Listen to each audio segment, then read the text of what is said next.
I returned home from a 3-day trip and my key didn't fit. "We can't let you in. You're not on the deed anymore," they told me.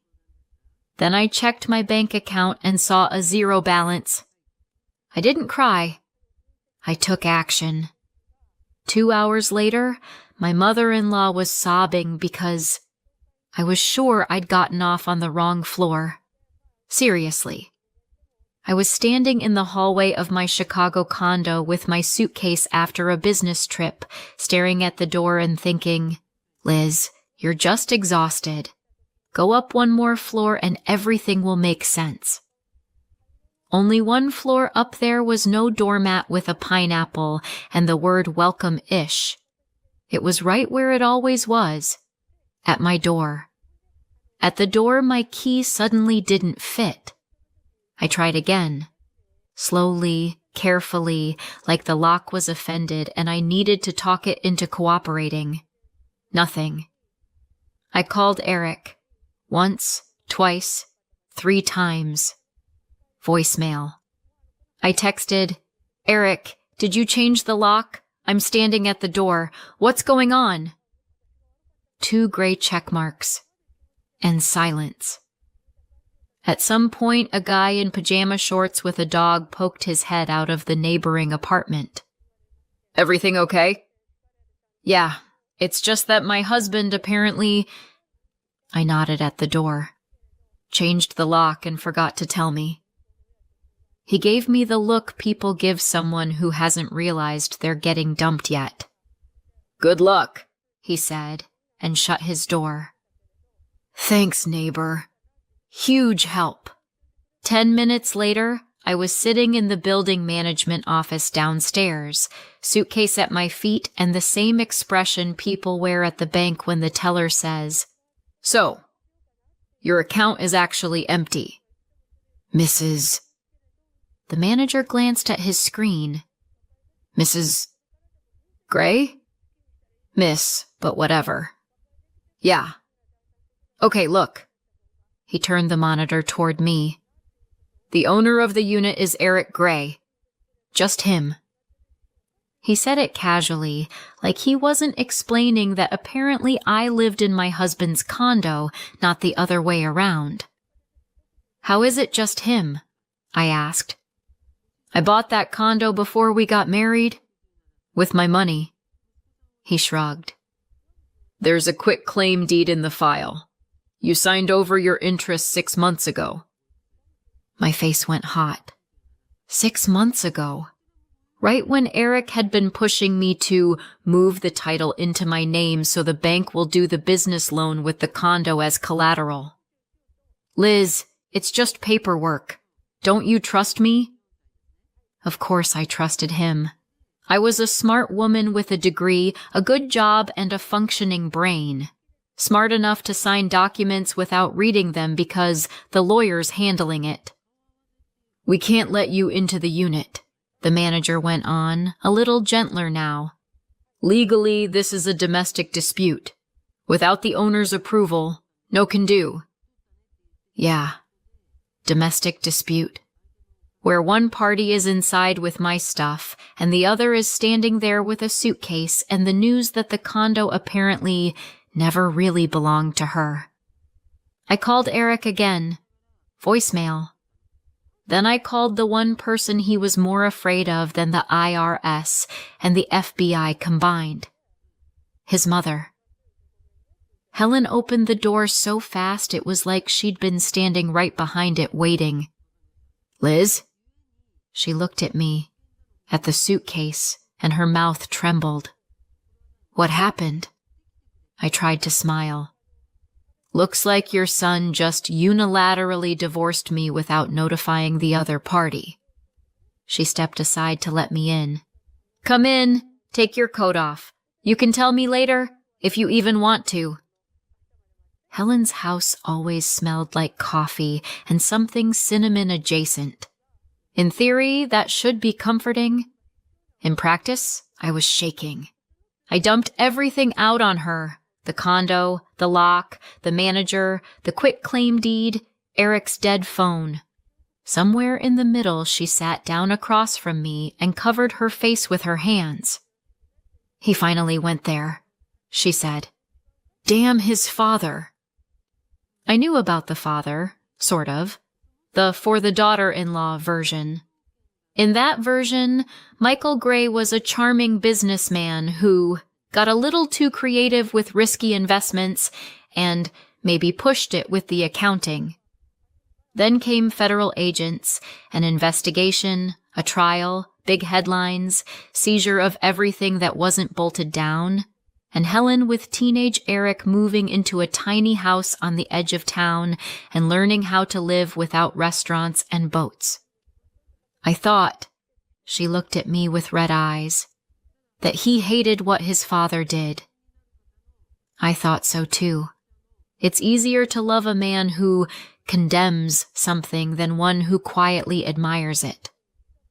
"I'm going to file for divorce," I said, "and I'll find a way to get the condo back." Helen sighed. "Tomorrow morning we'll find a lawyer," she said. "Today, you're just sleeping here. You are not going to be alone. You hear me?" And just like that, in one evening I lost my home, my husband, and the illusion that I controlled my life. In exchange, I got a mother-in-law who very seriously offered me her old pajama pants with teddy bears on them. The lawyer was a kind, balding man in his 50s who looked at me the way a vet looks at a kitten that got clipped by a car but somehow survived. "Let's start with the bad news," he said, flipping through the folder. "You signed the quitclaim deed voluntarily. There's no sign of overt pressure in the paperwork.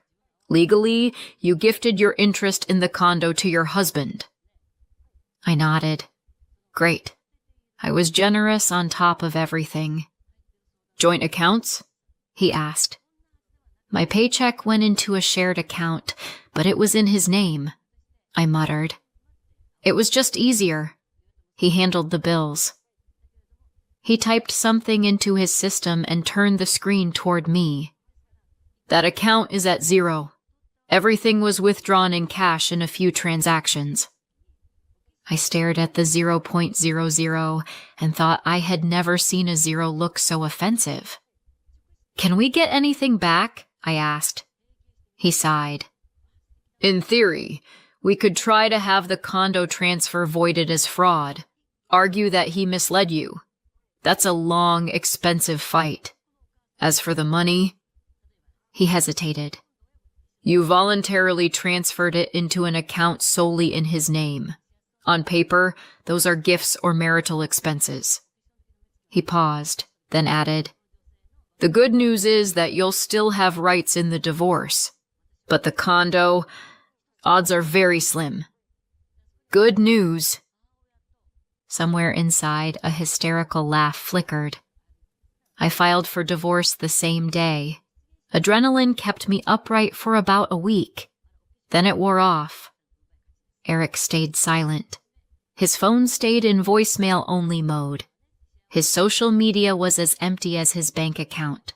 His office was closed for renovations. Mutual friends shrugged. "We thought you two went away together." It was like he'd evaporated. But I had Helen. If you'd told me a year earlier that after my husband disappeared, I'd be living with his mother, I'd have smiled politely and moved away from you. But Helen and I turned out to be weirdly in sync. I worked, came back to her small house where she put dinner on the table and apologized for boring food. I dropped 2 sizes from stress. She did it on sheer stubbornness and pacing the house. By the 3rd time she called herself an old woman, I'd had enough. "You're not an old woman," I told her. "You're someone who had a con man husband, an idiot son, and way too much free time. Let's fix at least one of those problems." That's how Helen became an assistant at my company. Yes, I took my mother-in-law to work. Yes, it turned out to be the best HR decision of my life. She sat at the front desk, greeted clients, learned every delivery driver's name, and within a week was quietly managing half the office. "You do realize," our HR guy whispered to me, "that if Helen ever wants to stage a coup, we're all following her?" I just smirked. Honestly, better her running this circus than someone like my missing husband. Somewhere in this new rhythm of office coffee, snowy Chicago commutes, and nights watching shows in Helen's living room, there was Dave. Dave had worked with me for 2 years, senior analyst, the guy who could explain complicated numbers with crayons and somehow never sounded condescending. When Eric vanished, Dave was one of the few people who didn't either blame me or treat me like I was the next episode of a true crime podcast. He just set a coffee on my desk one day and said, "I don't know what you've got going on. If you need someone to drive you to a lawyer, I can be that guy. Or I can just stand there and pretend I'm your scary older brother." We laughed. I refused. But from that day, the coffee kept showing up. A couple months later, he asked, "There's a photo exhibit on Saturday. I accidentally bought 2 tickets. Want to help me not look like the weird guy who showed up alone?" "Accidentally," I said yes. At the exhibit, I caught myself laughing for the first time in a long while. Not the bitter, sarcastic kind, but genuine. Dave was different, steady, solid.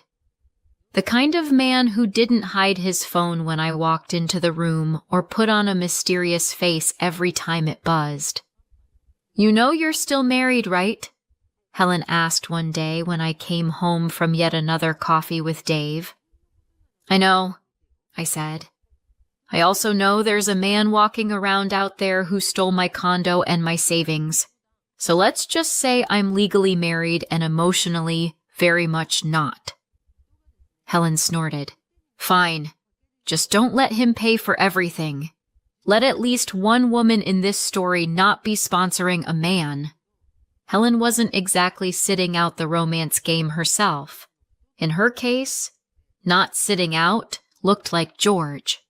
A neighbor dragged her to the local community center for a veterans program.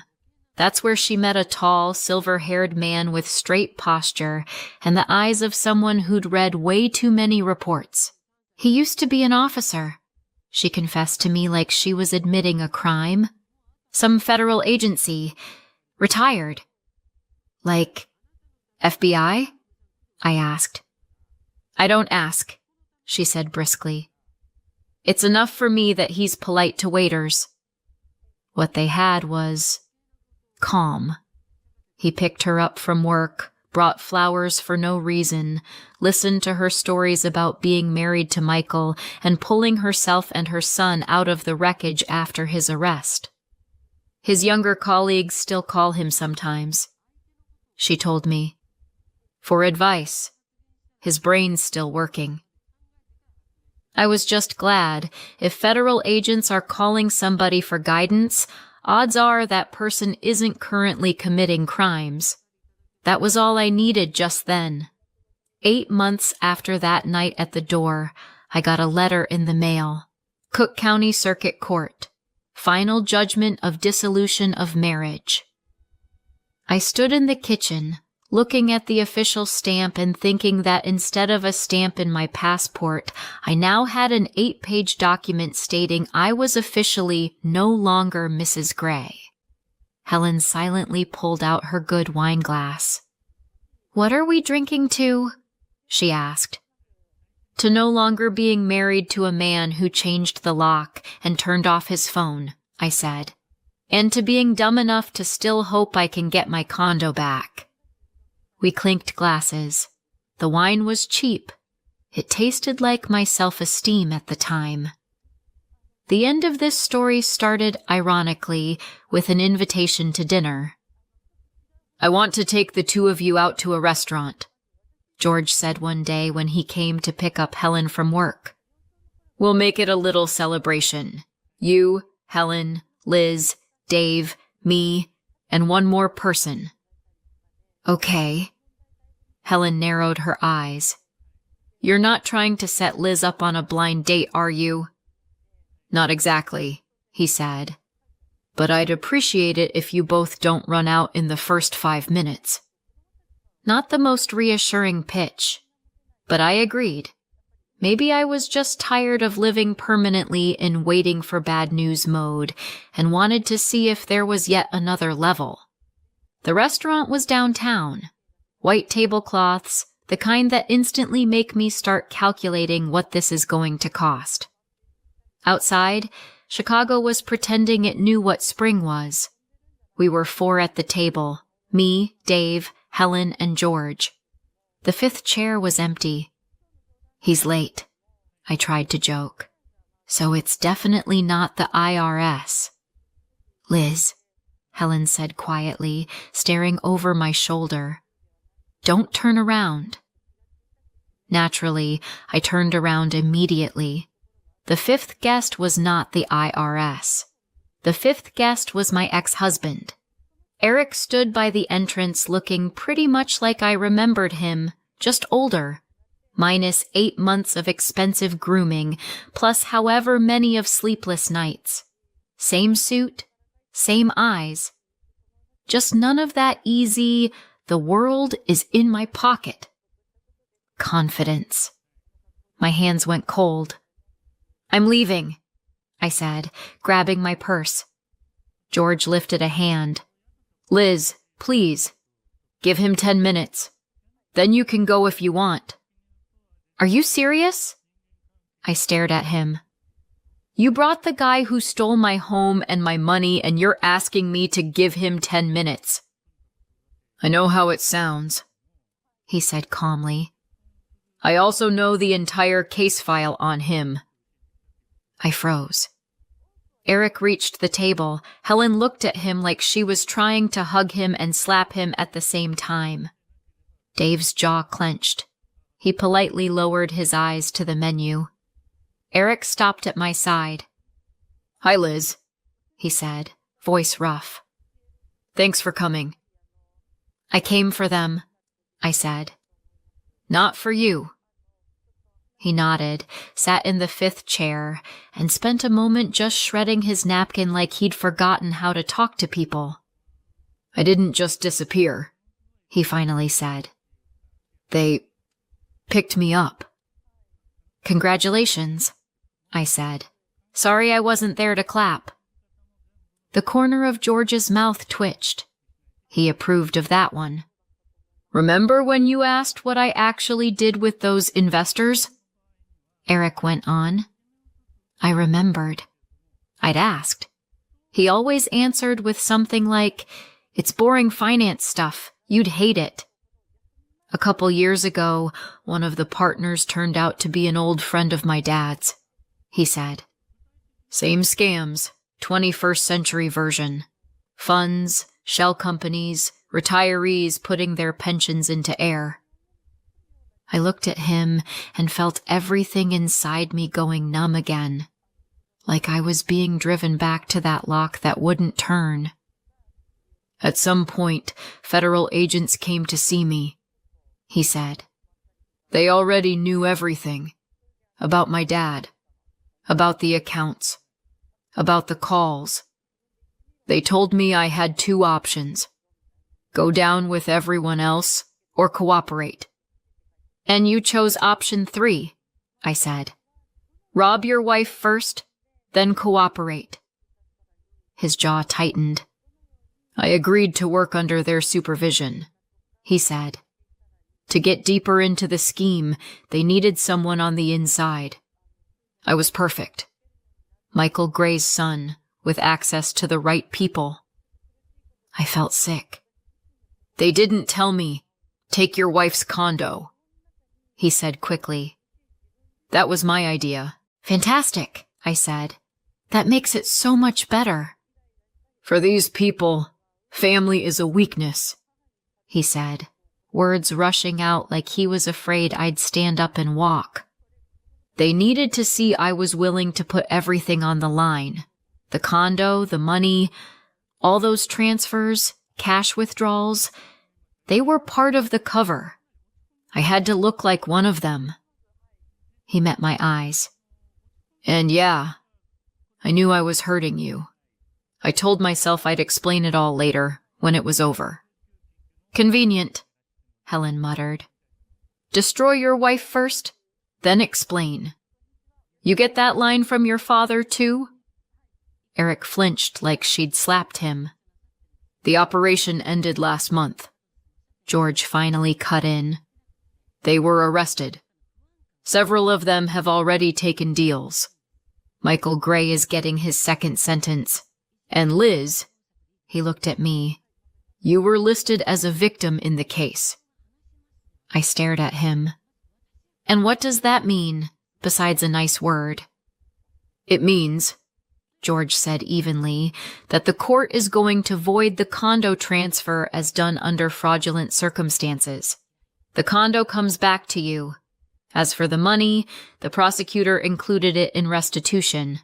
It'll take time, but your savings will be repaid, at least partially. I looked from him to Eric and back. So this whole time, I said slowly, I've been living with your mother, thinking I was a complete idiot who signed a gift receipt for my own life, and you were playing spy games? I wasn't playing, he said quietly. I was working with them. Every day I woke up knowing I might not come back, that I could get burned. And every day I told myself I was doing it to fix things. And how do you think the fixing went? I asked. He swallowed. Badly, he admitted. For you, terribly. For Mom, too. I'm not asking you to take me back. He almost choked on the word I came to ask for forgiveness. For the condo, the bank, for leaving you on that landing with a suitcase. We sat in silence for a long time. Even the server was afraid to approach. And you? I turned to George. You knew all this and still thought a surprise family dinner was the move? I knew the investigation, he said, and I've watched how you and Helen live these last months. I couldn't tell you the details. That's not my place. But I could get you in the same room with them. Both of you. Helen exhaled slowly. You're still going to prison? She asked her son. Yes, he said. The plea deal is basically done. It'll be less time than it could have been, but enough to think. She nodded. Honestly, she said, that's the only part of this that sounds fair. Something in me shifted. It didn't collapse or magically heal.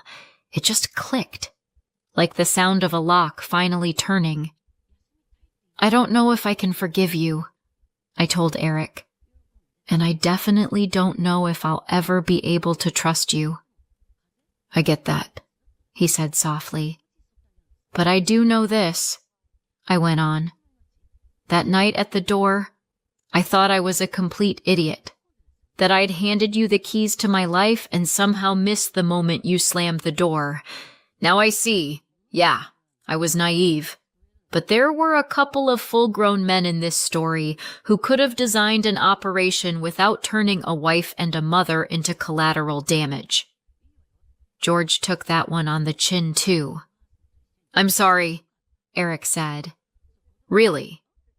And I'm sorry it took federal agents for you to figure that out, I answered. We never really got around to eating that dinner. At some point, I just stood up. I need to go home, I told Helen. Home. Her home, not mine. Yet. We walked out together. The night was cool. Chicago finally remembered it's the Windy City.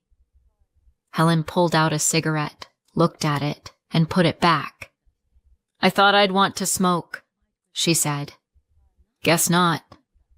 Progress, I said. We walked a couple blocks in silence. Did you forgive him? She asked suddenly. I thought about it. You know, I said, I think I did. Somewhere deep down, for my own sake. So I don't have to carry all this crap inside. Are you going back to him? No, I said without hesitation. I can forgive someone. That doesn't mean I have to be his wife again. Helen nodded. I feel like that's very American, she said. You forgave him and filed for divorce. We both laughed. Tired, but real. A few months later, the court officially voided the condo transfer as fraudulent. The place came back to me. I stood in that same hallway where I'd once stood with my suitcase. Only now I had new keys and a new doormat. No pineapple. Just home. I sold the condo a couple months later. Not because anything was wrong with it. It just echoed too loudly. Dave and I rented another place closer to the park. Helen and George came over for dinner sometimes, bringing wine and news. Michael had his new sentence, Eric had his, Helen had a new haircut. Sometimes I think about that first night, about the door that wouldn't open. Back then it felt like the end of everything. Turns out it was just the moment someone changed the lock, and I finally decided that next time, the only person holding the keys would be me. So yeah, my ex-husband stole my condo and my savings, turned out to be an informant in a federal operation, ended up giving everything back through the courts, and still went to prison. I forgave him. I didn't go back. Sometimes I wonder, was I too harsh? Or just harsh enough? Thanks so much for watching and spending this time with me. If this story made you feel anything, anger, relief, satisfaction, let me know in the comments. I really love reading your thoughts. Don't forget to like, subscribe, and hit the notification bell so you don't miss the next story. Take care of yourselves and your loved ones, and I'll see you in the next video. My family kicked my 7-year-old and me out during Christmas dinner. You should leave and never return, my sister said. Christmas is so much better without you, Mom added. I didn't beg. I just said, then you won't mind me doing this. 5 minutes later, they were begging me to undo it. Technically, I didn't even get to finish my meal. There was still gravy on my plate and a fork in my hand, hovering like it had forgotten what job it was supposed to do. My 7-year-old daughter Mia had taken 2 polite bites of her roll and was quietly counting the peas on her plate the way kids do when the air in a room gets sharp. My sister's kids bounced in their chairs and talked over each other, nobody stopping them, while Mia sat still and silent, already knowing which kids were expected to behave. Across from me, my sister Eliza was smiling like she'd been practicing it in the mirror. That special kind of smile that says, I'm being reasonable, while her eyes are saying, I'm about to ruin your life and call it boundaries. Connor, Eliza's husband, sat beside her, nodding along at nothing, the human equivalent of a screensaver. He'd been hovering around our family for years, always a little too comfortable in my parents' house, always acting like the guest room had his name on it. Connor was the kind of man who could watch a building burn down and ask where the marshmallows were. My mother dabbed the corner of her mouth with her napkin like we were at some elegant holiday dinner and not a slow-motion family car crash. My father stared at his mashed potatoes with the intensity of someone negotiating with them to become a different life. The evening had been tense from the start. Little comments, little digs. Oh, Rachel, you look tired, Mom had said the second I walked in, like fatigue was a moral failing. Eliza had glanced at Mia's dress and said, cute, very simple. As if a 7-year-old should be dressed like she was headed to a gala. Connor had asked, with a straight face, So, are you still in that phase where things are tight? I'd smiled through it. I'd done what I always do. Swallow, nod, pretend. Because it was Christmas. Because Mia was watching. Because I'd promised myself that this year would be different. And then, somewhere between the green beans and Eliza's third passive-aggressive compliment about her own centerpiece, she decided she was done pretending. She set down her fork like she was putting down a gavel. "We need to talk," she said. My stomach sank. Not because I didn't expect it, because I did, but because I knew exactly what kind of talk this was going to be. The kind where I'm not allowed to have feelings, and if I do, they get called dramatic. Eliza leaned back in her chair. It's been a lot, and Mom and Dad agree. My father didn't look up. My mother didn't protest. Connor chewed slowly, like he'd been waiting for this course. "Eliza," I said, keeping my voice even. "What are you doing?" She tilted her head. "We've all decided you should leave, and never return." There it was, clean, practiced, like she'd rehearsed it with a ring light. Mia looked up from her peas. My mother chimed in immediately, like she couldn't bear to let Eliza have the spotlight for more than 2 seconds. "Christmas is so much better without you." And she said it softly, almost kindly, like she was talking about a bad candle scent. I blinked. Once. Twice. I looked at Dad. He finally lifted his eyes, and for a second, just a second, I thought he might say something. Anything. A protest. A correction. A simple, "Hold on." But he didn't. He just looked tired, and silent, and complicit. Mia's little hand tightened around her fork. I felt something in my chest crack, quietly, politely, like a plate slipping off a counter in another room. And I knew I had 2 choices. I could beg, I could explain. I could do the whole humiliating routine where I try to prove I deserve to exist in my own family. Or I could stop auditioning. I set my fork down. "Mia," I said gently, keeping my eyes on her. "Honey, can you go grab your coat? And your little backpack? We're leaving." She didn't hesitate. She slid out of her chair like she'd been waiting for permission. "Okay," she said. No argument. No tears. Just relief wrapped in a child's voice. She walked out of the dining room toward the hallway, and something about how quickly she went, how easily, made me feel sick. Like she'd been carrying this discomfort longer than I wanted to admit. The moment she disappeared around the corner, the room shifted. Eliza crossed her arms. "Good. That's settled." Connor gave a little sigh, like we'd just resolved a scheduling conflict. My mother's mouth tightened. "Rachel, don't make this harder than it has to be." I stared at them. All of them. And I felt my face do something unexpected. It smiled. Not a warm smile. Not a friendly one. The kind of smile you make when you realize you've been trying to win a rigged game. "Okay," I said calmly. Eliza looked smug. "Finally." I stood up slowly, pushing my chair back. "Then you won't mind me doing this." They all watched me like they were waiting for a tantrum, for tears, for a dramatic speech. Instead, I walked past the dining room doorway into the kitchen and stopped at the cupboard near the end of the counter. I'd put them there earlier, tucked away, hidden behind the stack of holiday platters like some pathetic little secret. I'd told myself I was being careful, thoughtful, waiting for the right moment.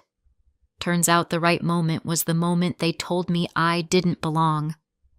I opened the cupboard and pulled out 3 pieces of paper. Plain. Crisp. Heavy. Each one had a name scrawled on the front in thick black marker. Mom. Dad. Eliza. Eliza's brows lifted. "What is that?" Connor scoffed. "Are those cards?" My mother actually laughed, like she couldn't help herself. Rachel, what are you doing? This is ridiculous.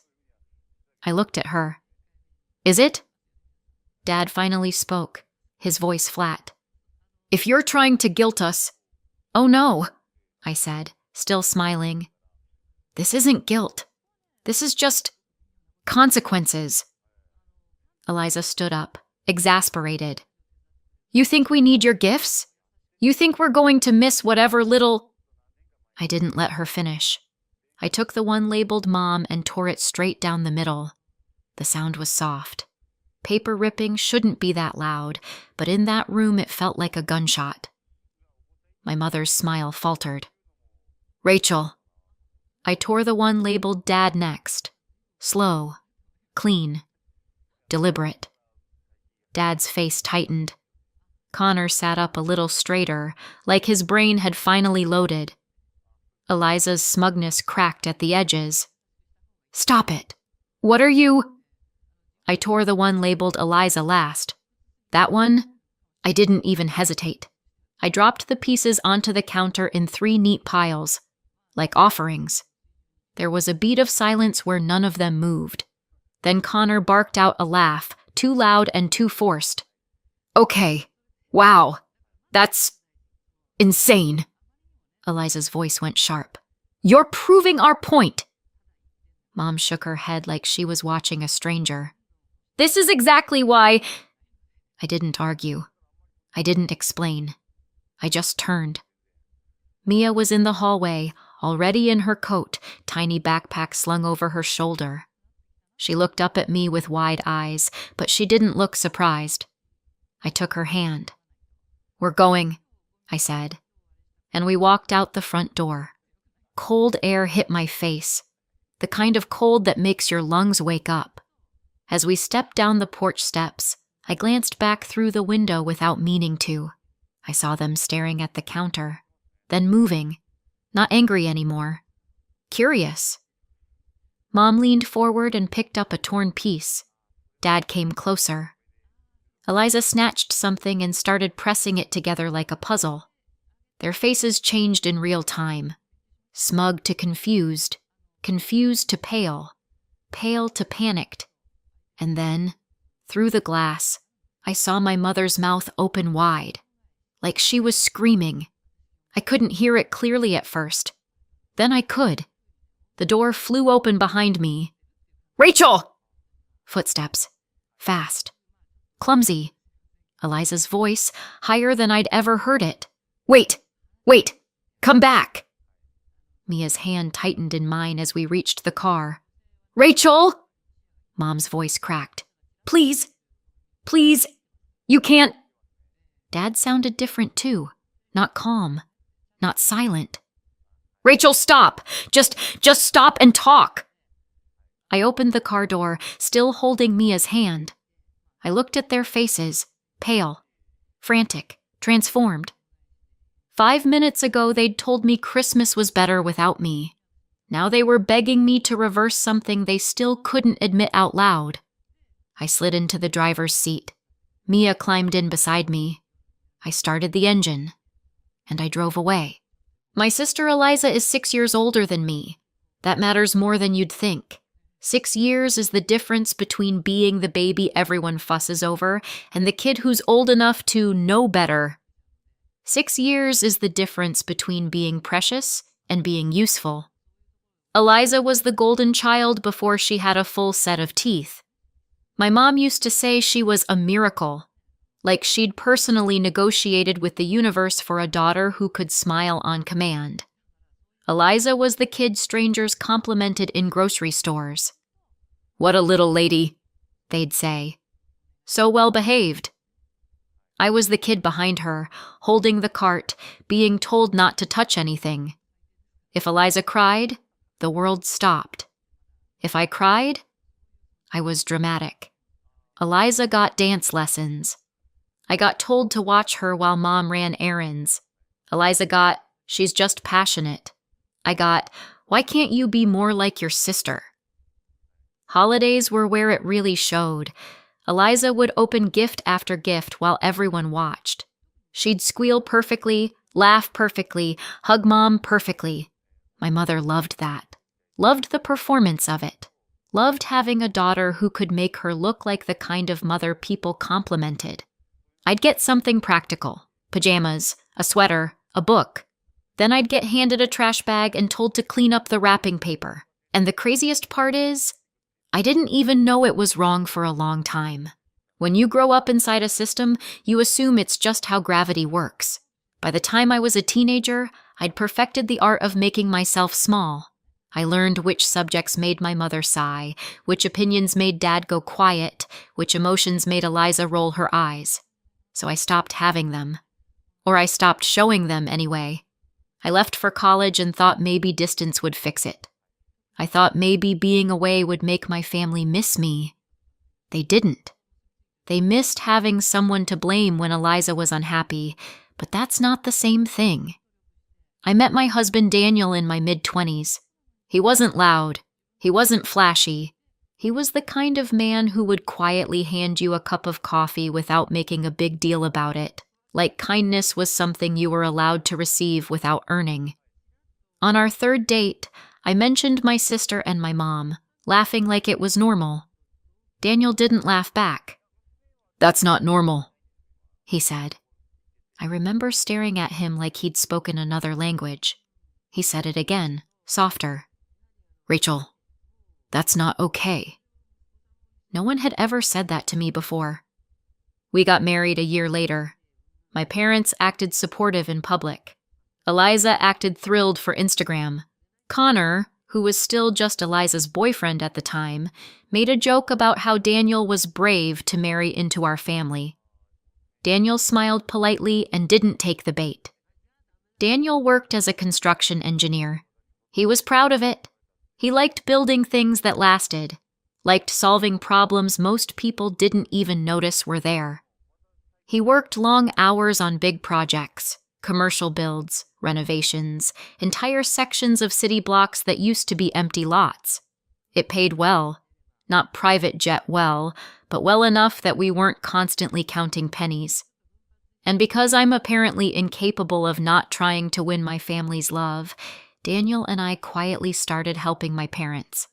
Nothing insane, nothing dramatic, just a consistent $200 a month, every month, like a little financial life support line. Sometimes more if something came up.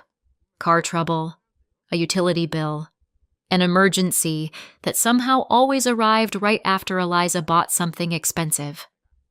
My parents never thanked me properly, not once in a way that felt real. It was more like they accepted it, like it was a natural resource that had finally started producing again.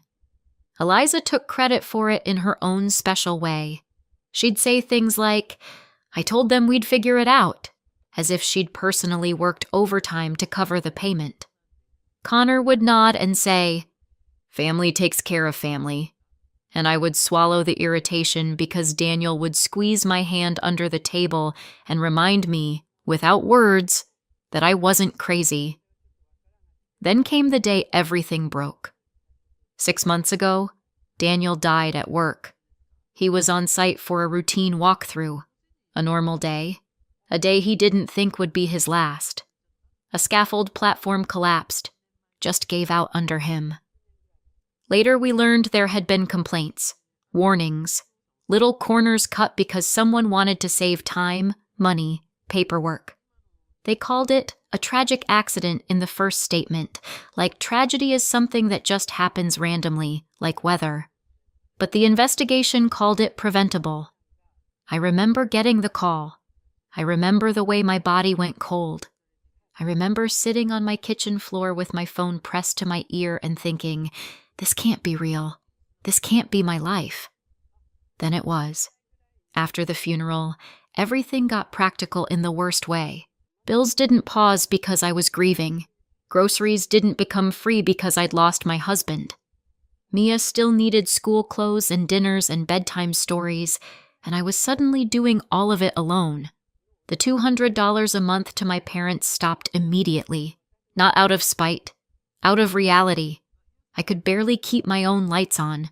My family noticed the missing money faster than they noticed my grief. Mom started calling more often, but not to ask how I was, to ask, in that careful voice, whether I was still managing.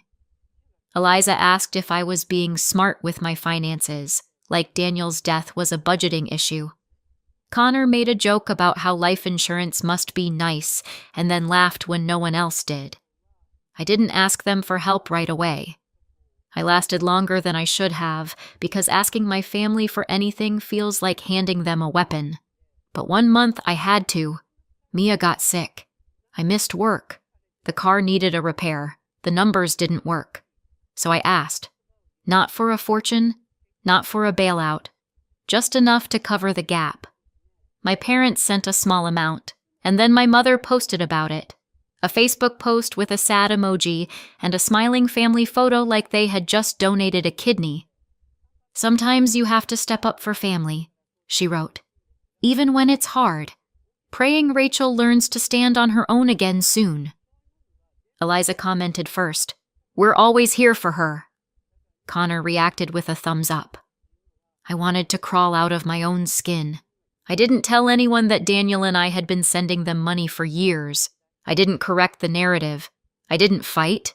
I just stopped asking for anything ever again. And I kept quiet about the one thing that might have changed everything, the payout. Because it didn't come right away.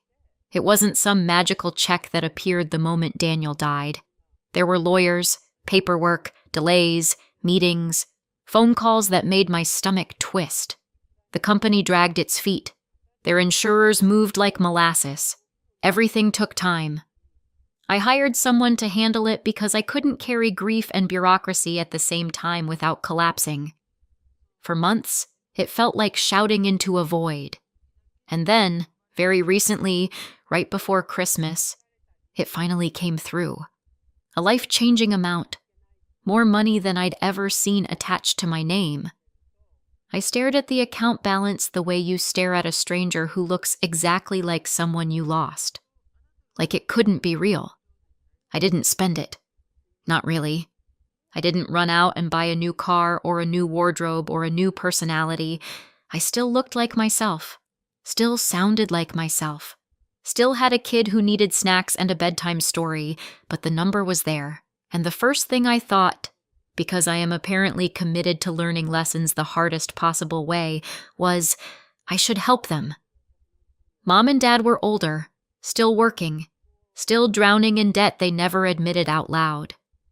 Eliza was always between opportunities in the way only people with safety nets can be. Connor had a talent for turning other people's money into our plans, and I thought, maybe this could fix it. Maybe this could buy peace.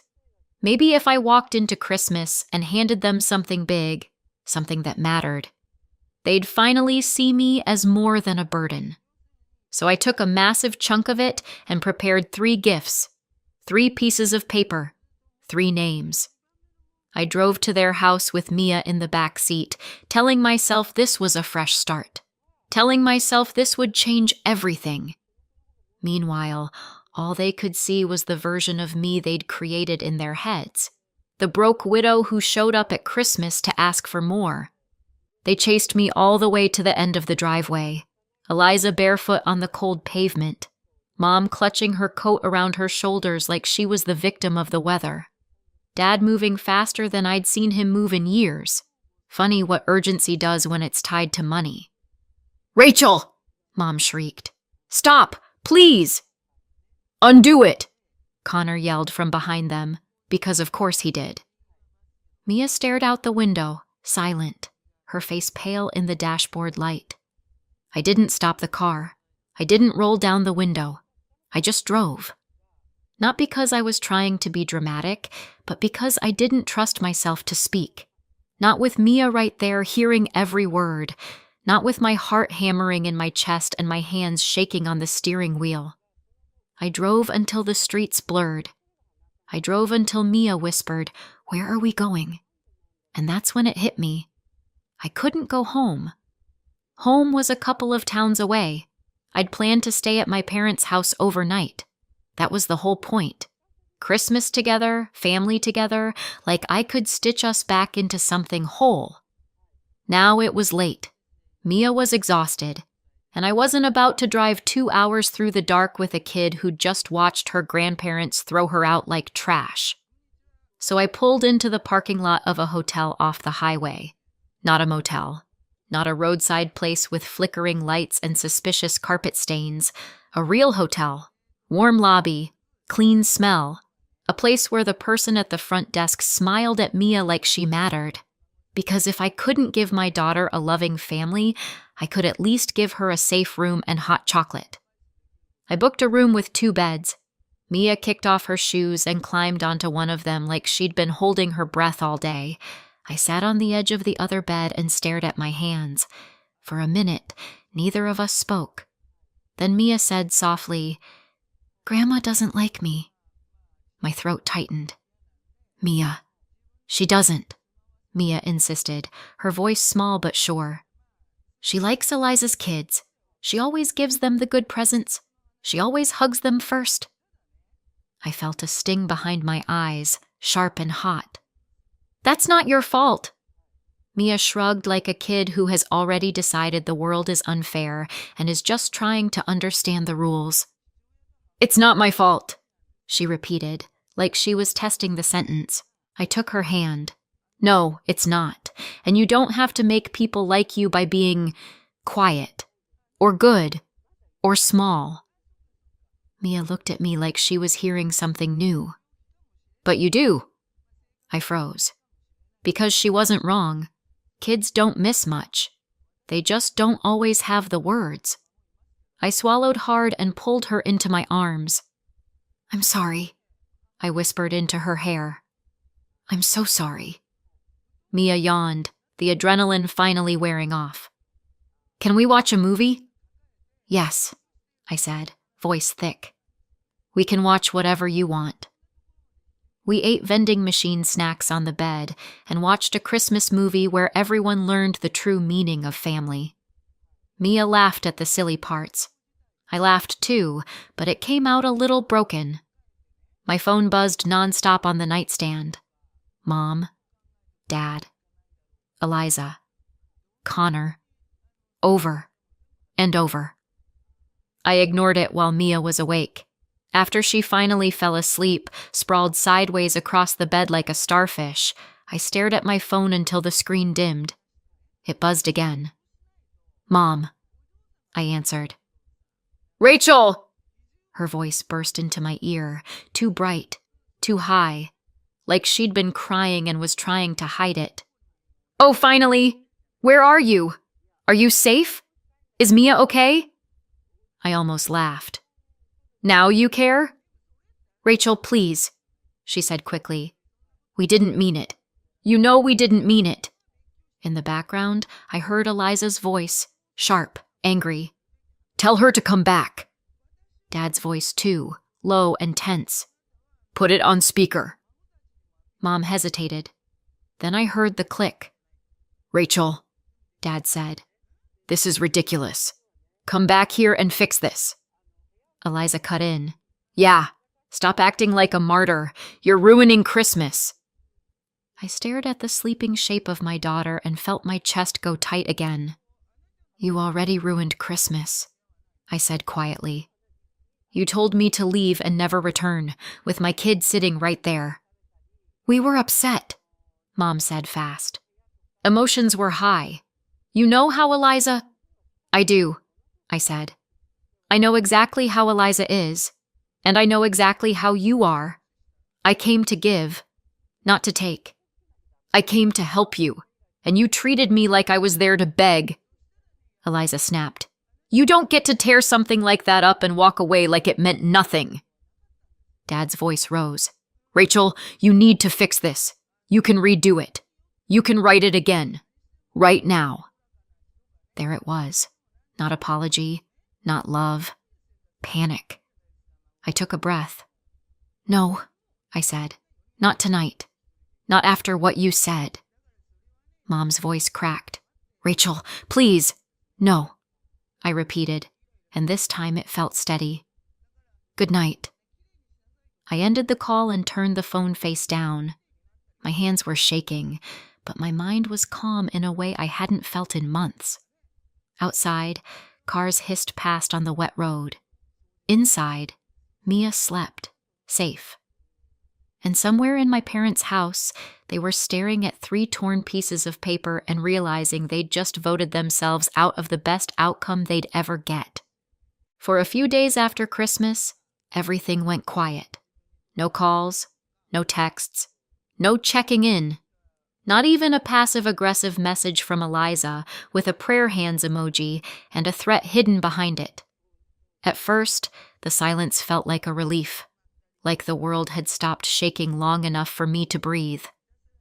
Mia went back to her routine. School, breakfast, homework. She asked fewer questions about Grandma. She didn't mention Christmas again, which somehow hurt more than if she had. I unpacked the suitcase we'd brought for what was supposed to be a family holiday. I folded Mia's little sweater and felt my stomach twist with anger all over again. Then, on the 3rd day, I opened Facebook. And there it was, a post from Eliza. A photo of her in my parents' living room, smiling in front of the tree like she'd just won an award. Connor beside her. Mom in the background holding a mug like she was starring in a wholesome holiday commercial. The caption was long. Of course it was. It started with something about family and betrayal, and ended with something about how some people show their true colors. She didn't use my name at first, which was almost worse, like I was a rumor. Then she did. Rachel showed up on Christmas looking for sympathy, Eliza wrote. And when we finally set boundaries, she humiliated our parents and stormed out. Some people will take everything and still demand more. Comments poured in under it. Aunts, cousins, people I hadn't spoken to in years. Praying for your parents.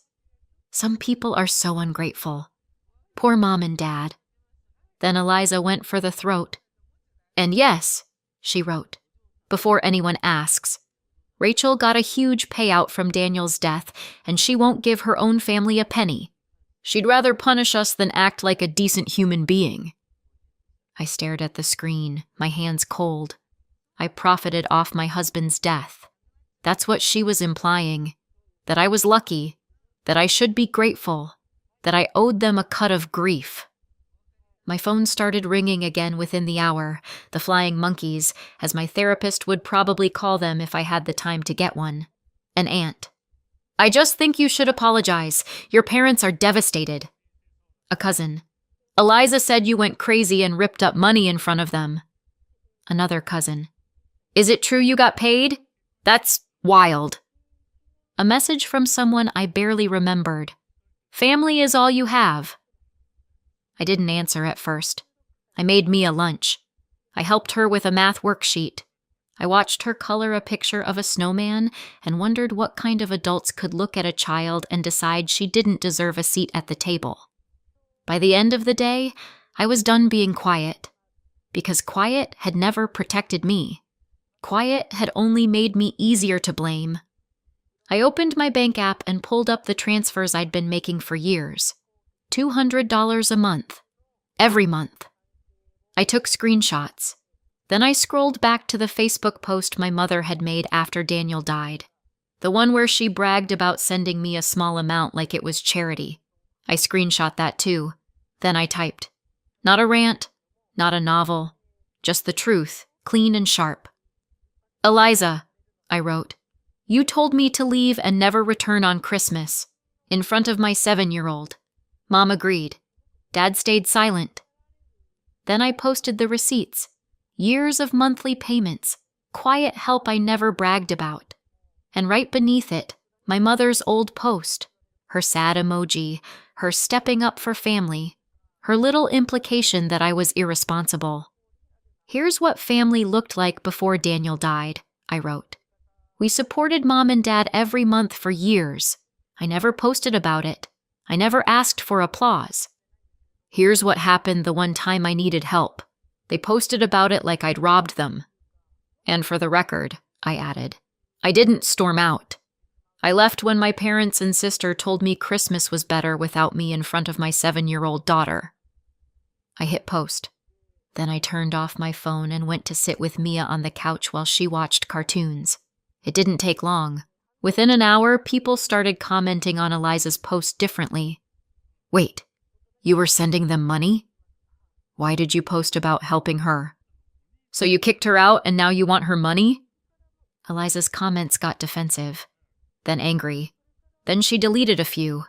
Mom tried to message me privately. Dad didn't say anything, but I saw his sister, my aunt, comment, "This is disgusting." Rachel and Mia didn't deserve that.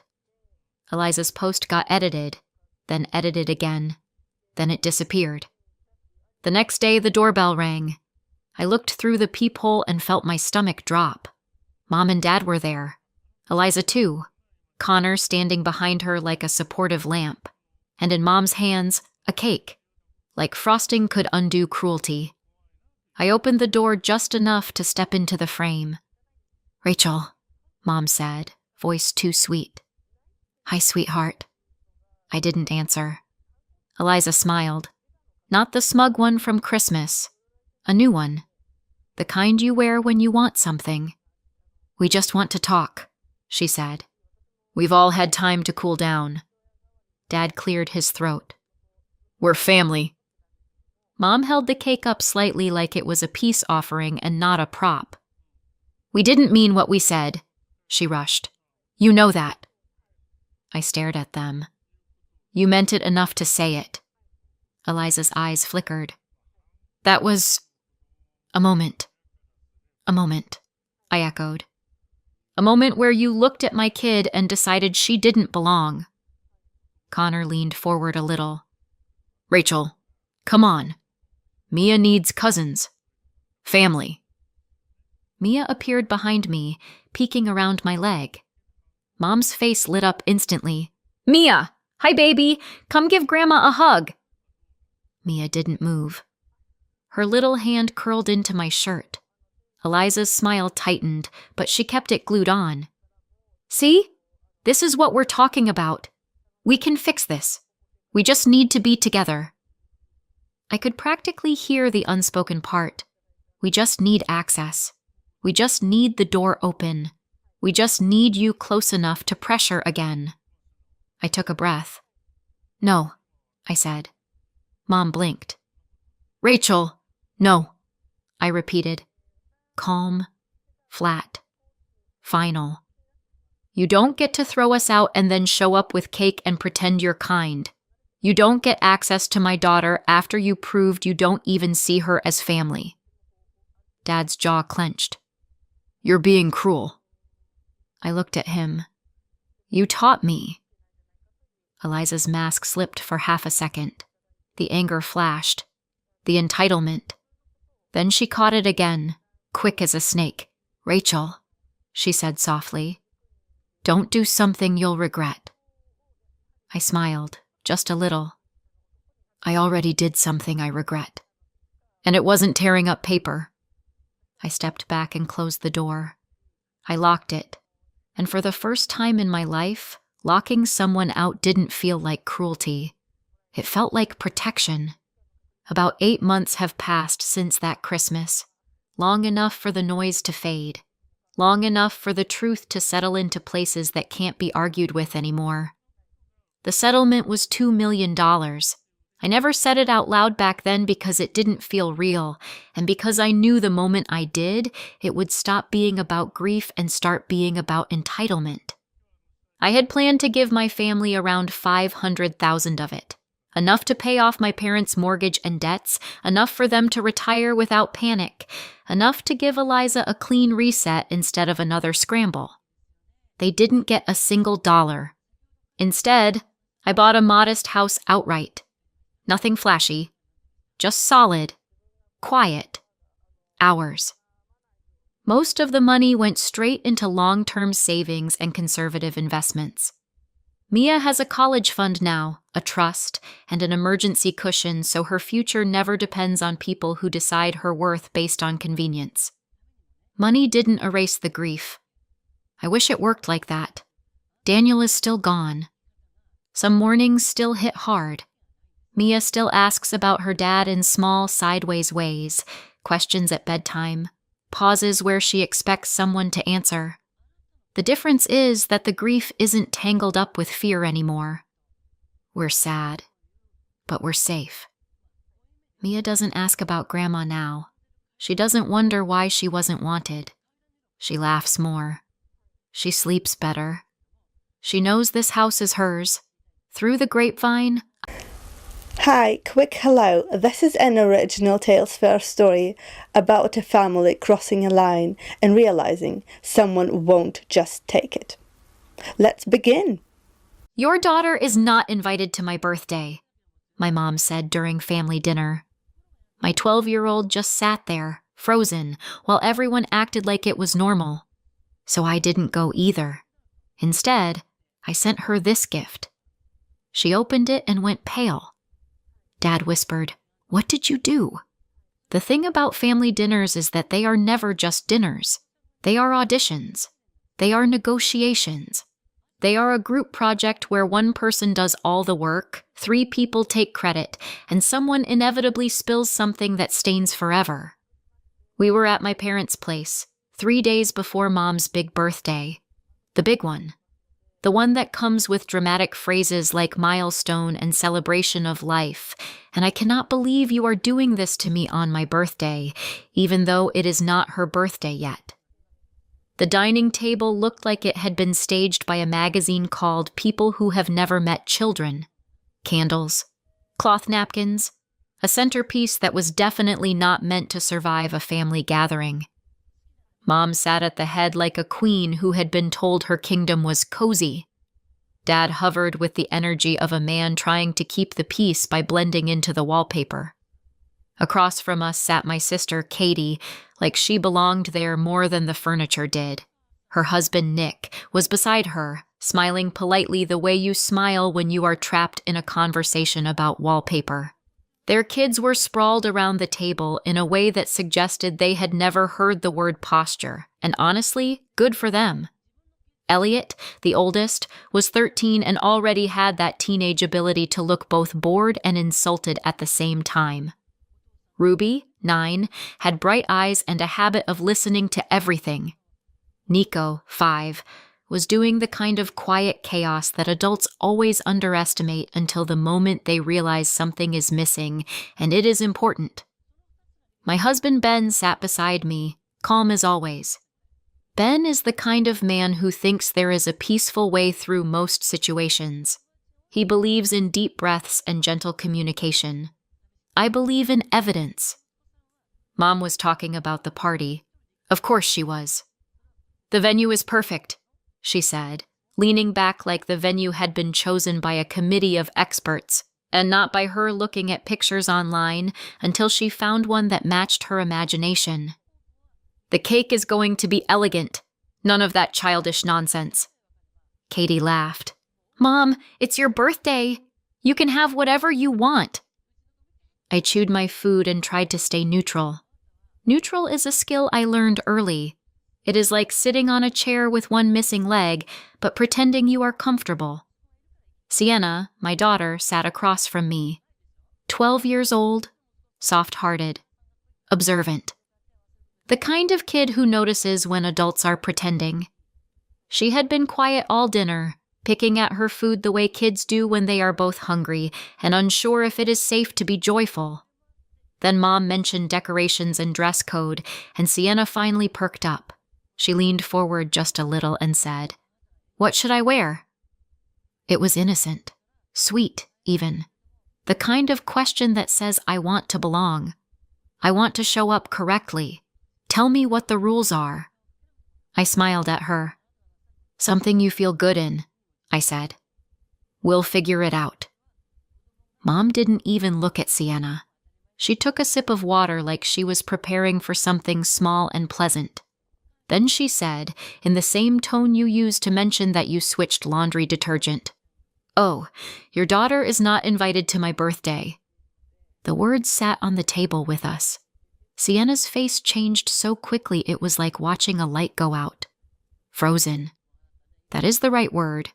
Not crying, not angry, just stopped. Everyone else kept moving like nothing had happened. Forks scraped plates. Katie glanced at her kids like she was mentally assigning them roles for the birthday photos. Dad cleared his throat and did not say anything that mattered. Ben's hand tightened slightly on his fork. I blinked once, very slowly, as if maybe I had misheard. As if perhaps Mom had said your daughter is not invited to my birthday dinner, but of course we were at the dinner, so that would be nonsense. What do you mean? I asked. My voice sounded too calm, which is always a sign I am about to become unreasonable. Mom smiled. Not a real smile, the kind that belongs on a greeting card. I just thought it should be adults only, she said. It's my special day. She won't fit in. Sienna stared at her plate. She did not move. She did not speak. Adults only. I glanced at the other side of the table. So, I said carefully, Katie's kids aren't coming either? Mom waved a hand, like I was being silly. Oh no, we had to make an exception for them. Katie's eyebrows lifted in a way that said yes, obviously. Why? I asked. Mom tilted her head. You'll understand. They're different. Different. The word people use when they do not want to say favored out loud. So the rule is adults only, I said. But there are exceptions. Mom nodded, satisfied, like she had explained a complicated math problem. And Sienna is not an exception, I said. Mom sighed. Nora, don't make this a thing. A thing? Right. Sienna stared down at her plate as if staring hard enough could change the conversation. I looked around the table. Dad avoided my eyes. Nick stared at his water like it held the meaning of life. Ben stayed quiet, because Ben does not challenge my parents in front of my parents. He is many things, but he is not careless. Katie said, It's just a party, Nora. Just a party. Sienna was just sitting here silently. She didn't argue. She did the saddest thing kids do, which is accept it. I felt something in me go cold. I set my fork down gently. We're leaving, I said. Mom's head snapped up. Excuse me? I'm not sitting here pretending this is normal, I said. My voice was still calm. Calm is not always kind. If my daughter isn't welcome, neither are we. Mom rolled her eyes like a teenager. You are being dramatic. Dad finally spoke, quiet and useless. Nora. Ben stood with me, silent, loyal. That mattered. Sienna pushed her chair back, moving like she had been given permission to breathe. I didn't wait for anyone's approval. I didn't argue. I didn't deliver a speech. I just gathered my daughter and walked out. Behind us, Mom muttered something that landed like a familiar slap. Drama queen, as always. In the car, the silence had weight. Ben started the engine. His hands stayed steady on the wheel. He didn't look at me like I was wrong. He didn't look at me like I was right. He looked at the road like the road was the only safe thing. Sienna stared out the window. Halfway home, Ben finally spoke, softly, the way you speak when you are trying to keep a bridge from collapsing. Maybe. She really is doing adults only, he said. Maybe it's just a rule. I laughed once, short and humorless. It's not a rule if it only applies to us, I said. There were exceptions for them. Not for our kid. Ben exhaled. He understood. He always does, eventually. Sienna's voice came from the back seat, small and careful. Does Grandma love my cousins more than me? There are questions you can answer. There are questions you want to answer. And then there are questions that make you grip the steering wheel of your life and realize you are responsible for what happens next. I turned slightly in my seat, just enough to see her face. Sienna was doing that brave kid thing again, trying to hold it together because she didn't want to make it worse. My chest hurt. I wanted to tell her Grandma loves everyone equally. I wanted to tell her it was a misunderstanding. I wanted to tell her none of it mattered. But I could not lie to my child's face, not about something she already knew in her bones. So I said the only honest thing I could say without breaking her. I love you, I told her. And I am not going to let anyone make you feel like you don't belong. Sienna nodded, as if she had been waiting for that exact sentence. When we got home, I tucked her into bed earlier than usual, not because she was tired, but because the day had taken something from her. Then I sat in my kitchen, staring at nothing, while the anger gathered itself into something sharper. Mom's birthday was in 3 days. I wasn't going, but I wasn't ignoring it either. Instead, I sent her a gift, and when she opened it, she went pale. Dad whispered, "What did you do?" People like to say, "That's just how she is," about mothers like mine. It is usually said with a shrug, like a personality flaw is an unchangeable law of nature, like favoritism is weather. But I grew up in that house. I know the difference between a storm and someone deliberately choosing who gets wet. Katie is 2 years younger than me.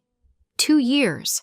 That is the gap between I can pour my own cereal and I will still pour the cereal and complain about it.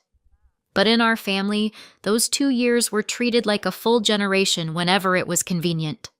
When I was 9, Katie was 7, which meant she was just a baby. When I was 13, Katie was 11, which meant she was too sensitive. When I was 16, Katie was 14, which meant don't be hard on her.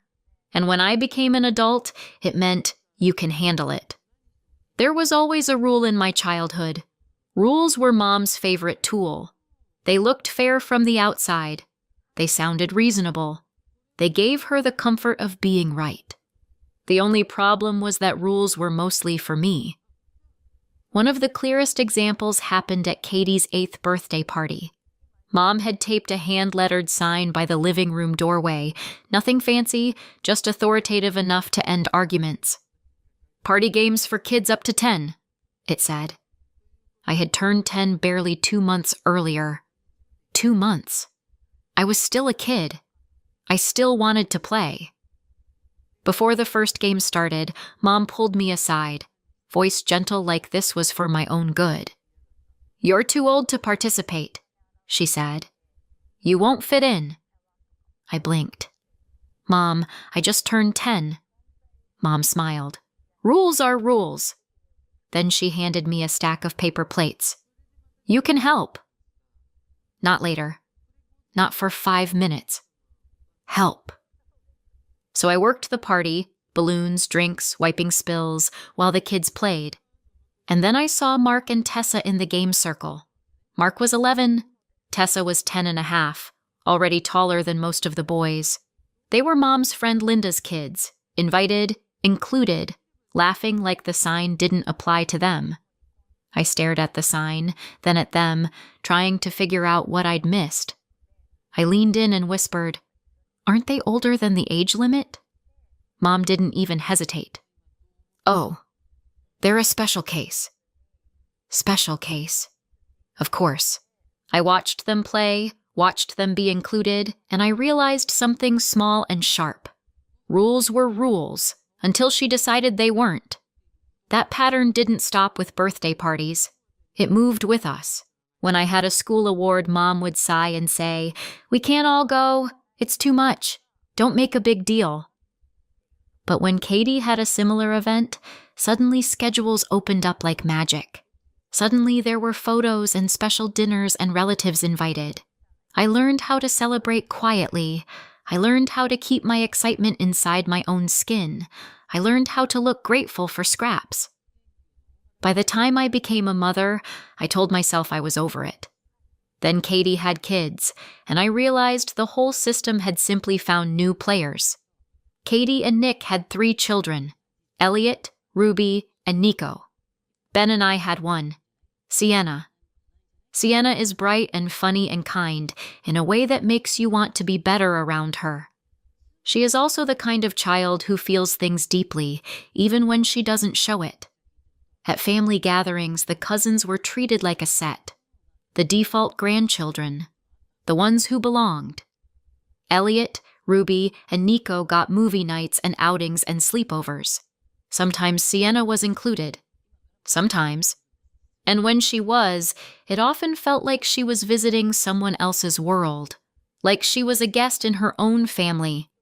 If I asked why she wasn't invited, Mom would say, "They're siblings.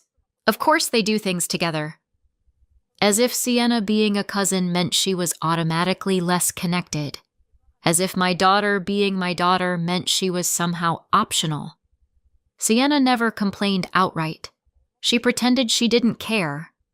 I did not pretend. I watched her come home quieter. I watched her hesitate before asking if she was invited. I watched her learn to expect less. Then came the money. At some point, my parents started needing help. It began the usual way, one bill, one repair, one tight month. Mom framed it like fairness.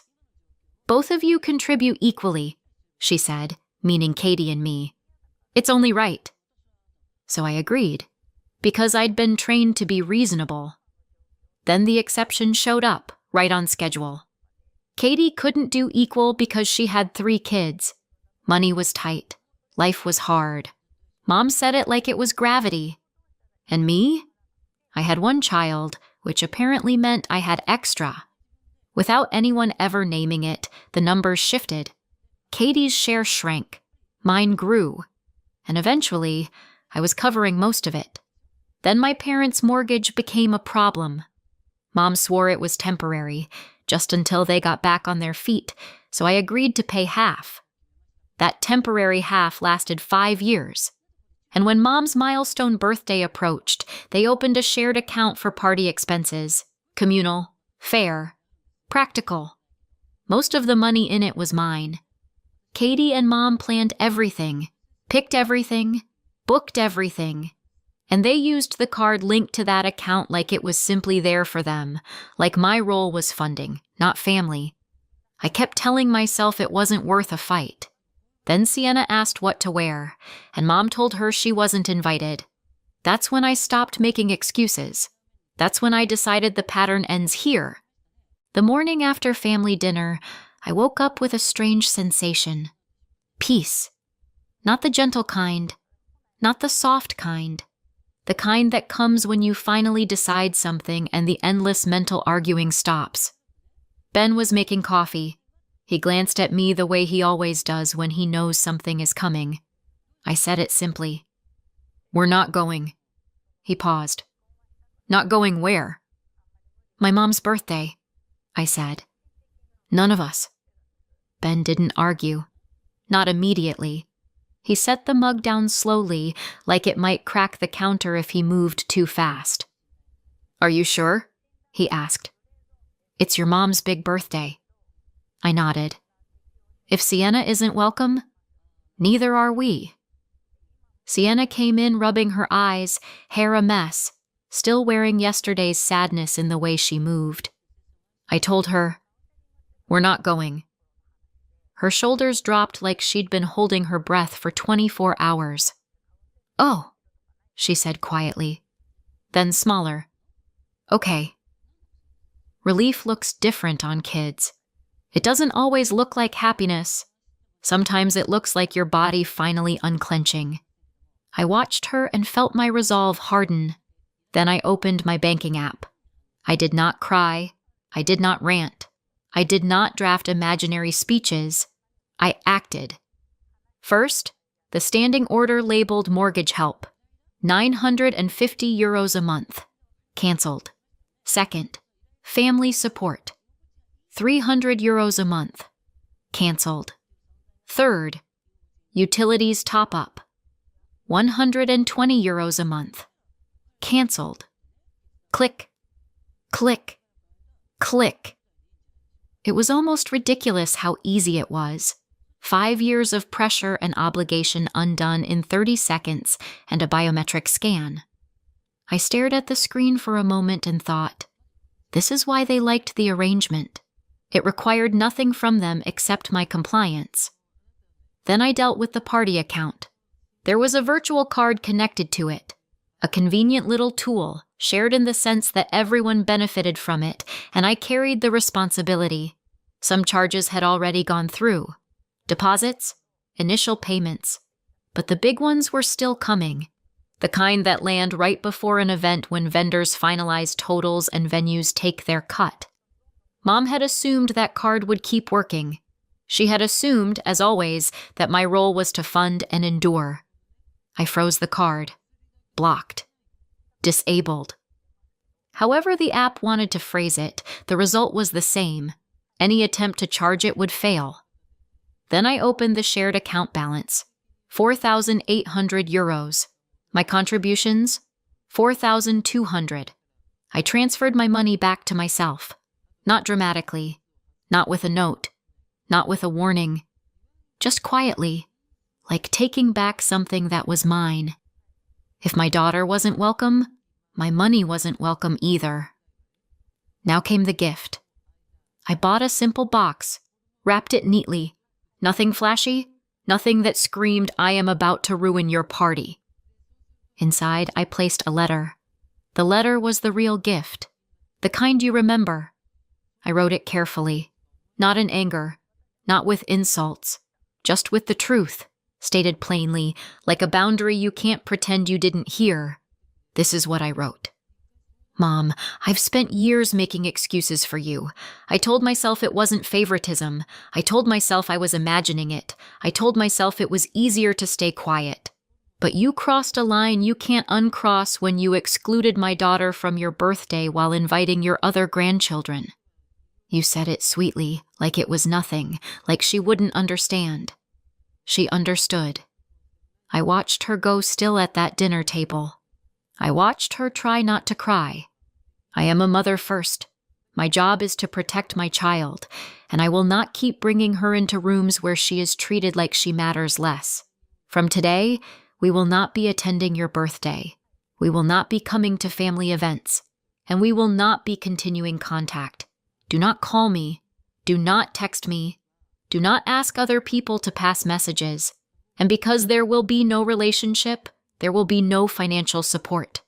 I am withdrawing all support effective immediately. I hope you have the life you built. Goodbye. I folded the letter once, then again, and slid it into the box like it belonged there. Now I needed it delivered. I chose the simplest method, the one that couldn't be accidentally forgotten. I mailed it, timed so it would arrive on the day of the party, so it would be opened when gifts were opened, so it would land in the exact moment Mom expected applause. Then I waited. On the day of the party, our house was strangely quiet. Ben took Sienna out for ice cream, not as a reward, not as a distraction, just as a small statement. We are allowed to have a nice day. I stayed home. My phone sat on the counter like a sleeping animal. I did not have to wait long. The first call came mid-afternoon. Mom's name lit up my screen. I let it ring twice before I answered, because I am still me. "Hello," I said. Her voice exploded out of the speaker. "How dare you!" she shouted. "How dare you do this to me on my birthday?" I did not respond. Silence is a powerful thing when someone is expecting you to scramble. Then she said, louder, as if volume could turn reality into her preferred story. "I opened your present," she hissed, "in front of everyone." Of course she did.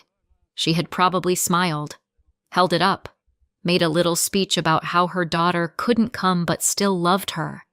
She had probably expected something sentimental, something that made her look cherished. Instead, she got my letter. In the background, I heard voices, guests, movement, a clink of glass. Then, quieter, close to the phone, Dad's voice. "What did you do?" It was not directed at me. It was directed at her, like he was staring at the blast radius and trying to identify the source. Mom continued, outraged.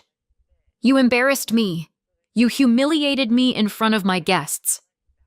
I didn't read it out loud, I said calmly. She made a sound that could have been a gasp or a growl. Then something shifted. Her fury tangled with panic. And what is this nonsense about money? She snapped. Vendors are calling. The card isn't working. The account is empty. What have you done? I leaned against the counter. My voice stayed steady. I withdrew my financial support, I said. Effective immediately. You can't, she said, as if she were declaring a law. We need that. I almost laughed. The audacity was so familiar it was practically a family heirloom. You excluded my child, I said. You don't get access to her, and you don't get access to my wallet. Mom sputtered. It was adults only. And yet Elliot and Ruby and Nico are there, I said. Interesting rule. She tried to talk over me. They're different. They're family. I felt my jaw tighten. Sienna is family, I said. Or she was supposed to be. Dad's voice again, low, urgent. Nora. I could picture him, standing behind her, trying to calm her down, trying to make this go away. A man who spent his whole life managing her moods and calling it peace. Mom's voice sharpened. So that's it? You're cutting us off? You're going to abandon your own mother? I'm protecting my child, I said. You're selfish. She spat. I breathed in slowly. This is my boundary, I said. Do not call me again. Then I ended the call. Click. The silence afterward was so complete it felt unreal. And yet, for the first time in a long time, the silence did not feel like loneliness. It felt like space. The smear campaign started before my phone had even cooled down. That might sound dramatic, but when you have a family like mine, speed is part of the strategy. They don't let the story settle. They don't let the truth breathe. They fill the air fast with their version. By the next morning, my phone was buzzing like it had a job.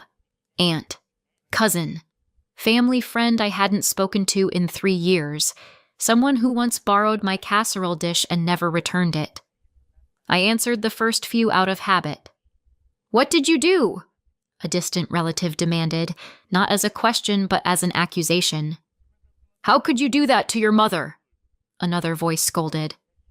You only get one mom, someone said, like that was a coupon I was required to redeem. By the third call, I stopped playing along. This is private, I said. I'm not discussing it. Some people huffed and hung up. Some people tried again. But she's your mother. Yes, I said, and this is still private. A few people, the ones I actually cared about, asked differently. They didn't lead with judgment. They led with concern. Nora, one of my cousins said quietly. What happened? So I told her. Not the whole history, not the childhood, not the years of swallowing, just the facts. I've been financially supporting them for years, I said, and they uninvited Sienna from the birthday while inviting the other grandkids. They called it adults only. It wasn't adults only. There was a pause on the line. Then softly, that's not okay. It was strange, hearing someone else say it like a simple truth. Not a debate, not a drama, just reality. A few more close people heard the same summary and reacted the same way. Shock first, then clarity, and then, as if my parents were determined to prove my point. The next escalation arrived in the mail. A bill. A real one. Printed letterhead, payment terms, the whole thing. 2,360 euros for the birthday venue's final balance, due in 5 days. Line items and all. Room rental, staffing, bar deposit, late add guest count. And under responsible party/billing contact, my name, my phone number, my email. I stared at it for a full minute, waiting for it to become less absurd. It didn't. So I called the number on the invoice, calm polite, and very, very clear. "I did not sign this," I told the vendor. "I did not authorize this. I am not paying this." The person on the other end sounded tired, which I understood. Everyone is tired. "Your name is on the contract," she said. "Then someone put it there," I replied. "Without my consent. You need to pursue the actual organizer or signatory." There was another pause, the kind where paperwork shifts. "I'll make a note," she said. "Please do," I said, "and please remove my contact information from this account." When I ended the call, I felt a grim sort of satisfaction. Not joy, not victory, just the feeling of finally refusing to carry someone else's choices. That afternoon, the knocking started. Not a polite tap, not a normal hello. Pounding. Ben looked at me from the kitchen, eyebrows raised. Sienna was doing homework at the table. She froze at the sound, the same way she froze at the dinner table. I immediately hated that. "Go to your room," I told her gently. "Put your headphones on." She hesitated. "Is it, Grandma?" I didn't lie. "Yes," I said. "But you are safe." "Go," she nodded and disappeared down the hall. Ben moved closer to me, quiet support in human form. I opened the door. There they were, Mom and Dad in front, faces tight with outrage and desperation. Katie beside them, jaw set like she had arrived to win. Nick slightly behind, looking exactly like a man who wanted to be anywhere else. Mom shoved words toward me like she could force them inside. "Can you at least pay for the birthday?" she demanded. "Do you know what you did? We were already in debt. We cannot pay anything. How are we supposed to manage?" I blinked. "You're asking me to pay for a party I wasn't welcome at." Dad tried to soften it. "Nora, just help us get through this." My mother cut him off. "You have money. You always have money." I almost smiled. It was a reflex. Dry humor is sometimes the only thing standing between you and screaming. "Yes," I said. "I have money because I work, because Ben works, because we budget. I was paying your bills." Katie stepped forward. "This is unfair," she said, like she was announcing a verdict. "We have 3 children." I looked at her. Really looked. "And that means what?" I asked. "That I finance your life because you had more kids than I did?" Katie's eyes flashed. "You're acting like we did something wrong." I laughed quietly. "You mean besides excluding my daughter from her grandmother's birthday and pretending it was a rule?" Mom snapped. "It was adults only." "Stop pretending," I said. I leaned against the doorframe. "You don't treat me like a daughter," I continued. "You don't treat Sienna like a granddaughter. And you still want my money." Dad's face pinched. "That's not fair." "It's accurate," I said. Mom's voice rose. "Family helps family." I nodded slowly. "You're right. Family helps family. Family doesn't single out a child and call it a rule. I'm stepping out of the role you assigned me, the one where I pay and smile while my child is treated like she's optional." Nick shifted his weight, eyes focused somewhere above my shoulder like he was watching an invisible clock. Mom pushed forward again. "So you're really doing this? You're really cutting us off?" "Yes," I said. Her eyes narrowed. "Over one party?" I felt something settle in my chest. "It was never one party," I said. "It was one party too many." For a moment there was silence. Not peace, not understanding. Just the pause you get when someone realizes their usual leverage is gone. Dad's shoulders sagged slightly, as if he could finally see the situation clearly and hated it. Katie looked furious, but there was something else there too. Fear, maybe. The fear of being next in line to carry the load. Mom stared at me like I was a stranger. Then she did what she always did when she wasn't winning. She turned away. "This is unbelievable," she spat. "After everything we've done for you." Ben's hand brushed my back, a quiet reminder. You're not alone. I watched them step off the porch one by one. Mom first, dramatic as ever. Dad following like an apology he never quite delivered. Katie stiff and offended. Nick trailing like he had been drafted into a war he did not start. When they reached the driveway, Mom looked back. "You're going to regret this," she said. I didn't respond. I closed the door. My hands trembled for about 10 seconds. Then they stopped. Ben exhaled. "You okay?" I nodded, even though my throat was tight. Sienna's bedroom door opened a crack. Her eyes peeked out, cautious. "It's gone?" she asked. "Yes," I said.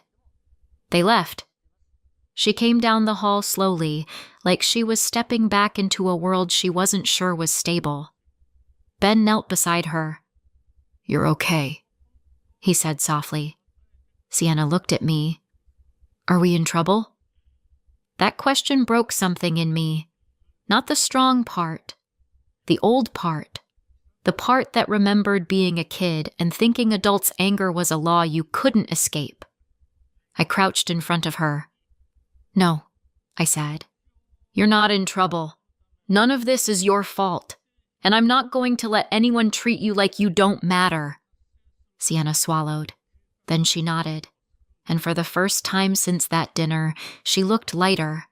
6 months later, our house felt different. Not quieter. Lighter. Sienna started singing again, just under her breath while she did homework. Ben would catch my eye over his coffee like, "See?" And I stopped flinching every time my phone buzzed. We had money again. Real money. When you stop paying someone else's mortgage, you can replace a broken dishwasher without a family summit. The guilt attempts still came. Cousins checking in, family friends not taking sides while absolutely taking sides. I kept my replies short. Sometimes I didn't reply at all. Through the grapevine, I heard the part that mattered. They adjusted. My parents downsized. Mom picked up part-time work. Katie got a proper job. They survived. They always could. They just preferred not to, when I was available. A full year passed with no contact. Then one afternoon my phone rang. "Katie."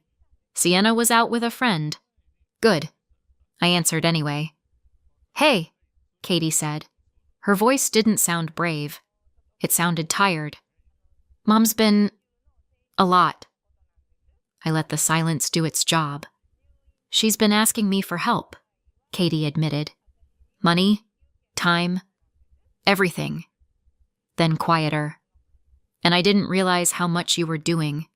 Not really." I leaned back in my chair. "And the birthday?" I asked. Katie hesitated. "Yeah," she said. "I get it now. What she said about Sienna, it wasn't right. It didn't erase anything. It didn't fix the past. But it was the closest thing to accountability our family had ever managed. I'm not calling to pull you back in," she added quickly. "I just wanted you to know." "Okay," I said. And for once, that was enough. When I hung up, Ben looked over. "How do you feel?" I didn't have to think. "Steady," I said, because my home was calm. My daughter was safe. And my life no longer depended on earning love from people who treated her like an exception. That was the payoff. That was the point. Do you think grandparents are worth it if they treat one child like an exception? Would you stay no contact or allow contact only with strict rules? Let me know in the comments and subscribe for more stories.